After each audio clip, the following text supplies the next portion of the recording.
The winds from the Atlantic seemed to have their own character. As night fell over Portugal, the breeze swept through the coastal air, almost as if it had a tale to share. Flags danced in the wind, while street vendors clung tightly to their stalls. Outside the venue, just past the illuminated arches where Kendrick Lamar was about to perform, fans gathered closely, their jackets wrapped tightly around them, their voices rising above the gusts. Oh, Kendrick Lamar! This was more than just a chant. It was a heartbeat. The people of Portugal weren't just there for a concert. They were there to fully experience it. This was Kendrick Lamar's grand national tour, an international journey that had already left its mark in every city it visited. But in Lisbon, the atmosphere felt unique. Perhaps it was the ocean, the wind, or the sight of thousands eagerly awaiting the Compton artist to unveil another layer of depth through his music.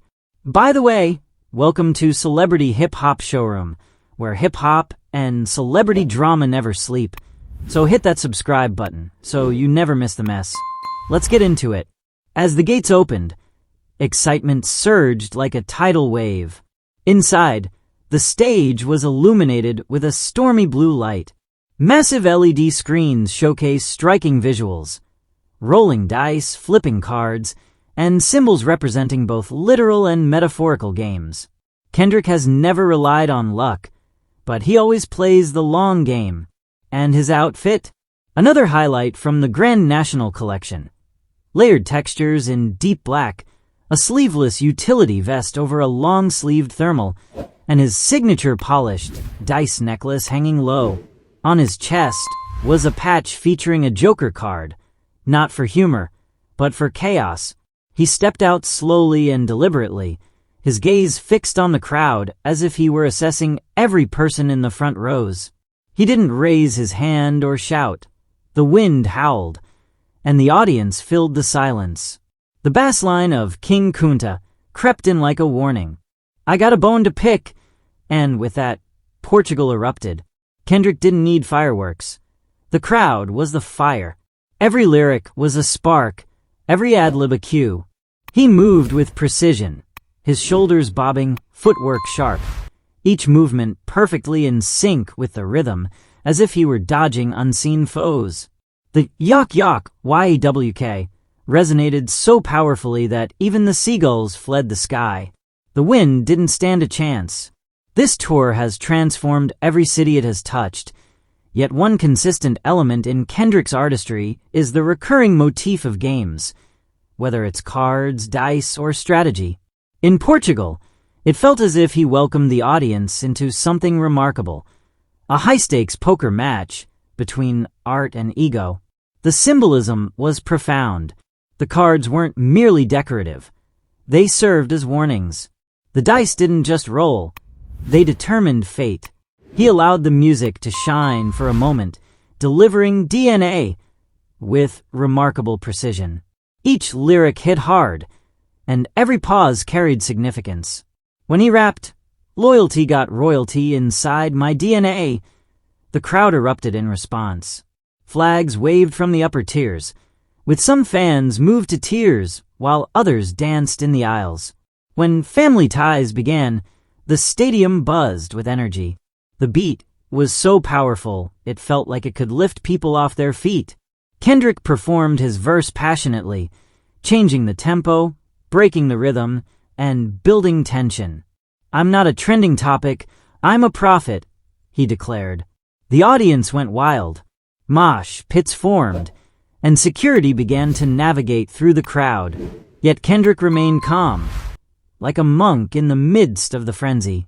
He then shared a simple yet impactful message. "Keep your head down and work like I do." Coming from him, it resonated deeply, akin to a sermon. As the stage lights dimmed, shadows enveloped him.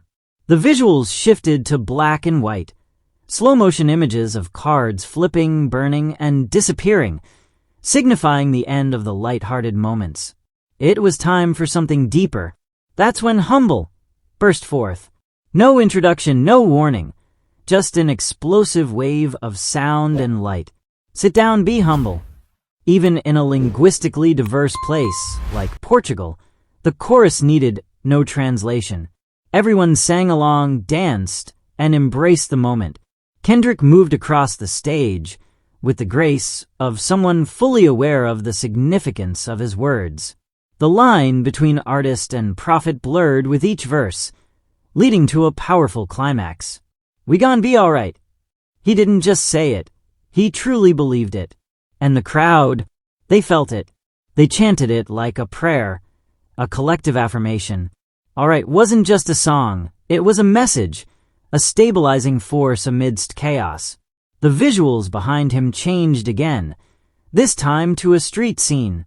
An LA block with children skipping rope, a lowrider bouncing, and elders sitting on porches. It felt like home. Kendrick transported Portugal to Compton and back. Then there was silence. No music. Just him. Just words. "There's a power in knowing your roots," he stated. "You can take them with you anywhere." He let that thought sink in. Then the beat for Not Like Us kicked in, and the stadium erupted with fresh energy. It wasn't just the renowned history of the track that filled the atmosphere. It was the way he delivered it. His performance was controlled, confident, playful, and explosive. Each line felt intimate, and every breath was intentional. The choreography created a neighborhood vibe, featuring a crip walk that had everyone, from the front to the back, trying their own versions, regardless of whether they were from Long Beach or Lisbon. Not Like Us became a universal anthem, transcending borders and translations, driven solely by rhythm and freedom. As cameras flashed, people hoisted each other onto their shoulders. A sign in the crowd read, "Portugal got Kendrick DNA." The wind picked up, becoming the only sound that could compete with the crowd's enthusiasm. In the midst of the chaos, Kendrick found a moment of tranquility. Between Money Trees and Bitch, Don't Kill My Vibe, he paused at center stage, catching his breath. His voice slowed and softened. "Have you ever felt like the world is trying to tear you apart piece by piece?" he asked, eliciting murmurs of agreement from the audience. He nodded in understanding. "That's why I rap. That's why I tour. That's why I keep going." The next 20 minutes unfolded like a playlist from another dimension, featuring rare tracks, remixes, and unreleased snippets. Songs like The Blacker the Berry, Untitled 07, Feel, and even part of Duckworth flowed seamlessly as Kendrick navigated through them, analyzing each one thoughtfully. Portugal responded not just as an audience, but as a choir. When the encore began, the stage underwent a transformation. The visuals became bright and neon. The dice reappeared, but this time they were cracked and broken, perhaps symbolizing that Kendrick no longer relies on luck. Every performance, every breath, every message was intentional.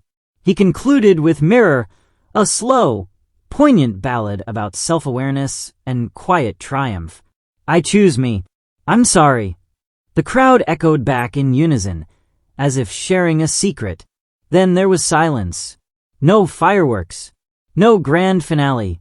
Just Kendrick walking away into the breeze, his figure fading under the lights, with cards still scattered across the LED backdrop. No elaborate bow. Just a man who expressed everything he intended to convey. As the crowd poured out into the night, some still chanting, others reflecting on their experiences, the discussion shifted away from the striking outfits, the impeccable set list, or even the relentless wind. It centered on presence.